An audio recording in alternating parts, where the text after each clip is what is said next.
সেদিনের সেই সকালটাও অন্য দিনের মতোই ছিল। সূর্যটা পূর্ব দিকেই উঠেছিল, আলোও দিয়েছিল প্রচুর পরিমাণে, কিন্তু আলোর পশ্চাতেই ছিল একখণ্ড কালো মেঘ। তা কি টের পেয়েছিলাম? আমাদের জীবনের গল্পগুলো এমনই হয়, ঠিক গল্প নয়, গল্পের মতো করে সত্যিটাকে ফুটিয়ে তোলার চেষ্টা। 11 তারিখের রাতের ঘটনা। আজহার ভাইয়ের সাথে মহল্লার গলিতে দেখা। খুব ব্যতিব্যস্ত হয়ে কোথায় যেন যাচ্ছিলেন। ভাইয়াটা সব সময় এমনই ব্যস্ত থাকতেন।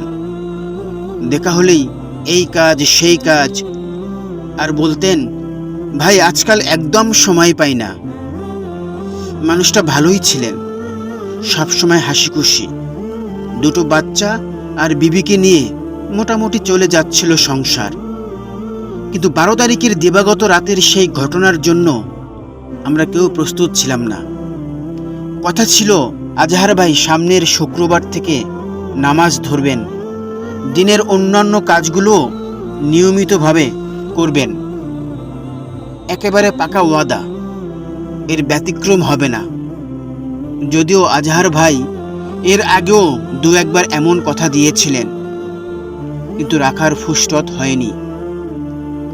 অন্যান্য রাতের মতো 12 তারিখের রাতও আজহার ভাই পরিবারের সবাইকে নিয়ে একসাথে রাতের খানা খেয়েছিলেন। অতঃপর ঘুমিয়ে পড়লেন তিনি আর তার স্ত্রী এক বিছানায়, আর ছেলে 2টো অন্য ঘরে। শুনেছিলাম আজহার ভাইয়ের স্ত্রী বেশ দিনদার, নামাজ কালাম আমল আখলাক খুব ভালো। মহল্লার তাবলিকের তালিমেও নিয়মিত আসতেন। বরাবরের মতো ভাবি আজহার ভাইকে ফজরের সালাতের জন্য ডাকাডাকি করলেন, সারাও দিলেন। এই উঠছি বলে আর ওটা হলো না। যে মানুষটা ভোর 5টায় কথাবার্তা বলে ঘুমিয়ে পড়লেন, সেই মানুষটাই সকাল 9টায় চিরদিনের জন্য বাকরুদ্ধ হয়ে গেলেন। আজহার ভাই পৃথিবী থেকে চলে গেছেন ঘুমের মধ্যেই, ঘুমের দেশে।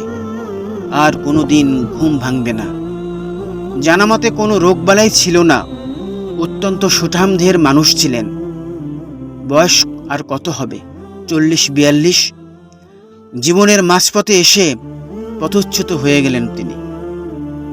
পরিবারের লোকেরা জানালেন, সকাল 9টার দিকে তার স্ত্রী তাকে ঘুম থেকে ডাকতে গিয়ে দেখেন শরীরটা ঠান্ডা হয়ে গেছে। ভালো করে খেয়াল করে দেখলেন নাকের কোণায় সামান্য রক্তের দাগ। ব্যাস, আর কি, যেমনটা হয় তাই হলো। সজোরে চিৎকার, তারপরে প্রিয়তম স্বামীর জন্য অজ্ঞান হয়ে গেলেন। বাচ্চা 2টোর আহাজারিতে আকাশ পাতাল প্রকম্পিত।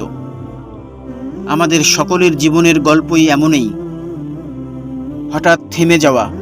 কতবার বলেছি আজহার ভাই, ফিরে আসুন আপনার রবের কাছে। আমাদেরও ফিরে আসা উচিত, এবং সেটা এখনই। কেননা একটি কথা আছে, নাও অর নেভার।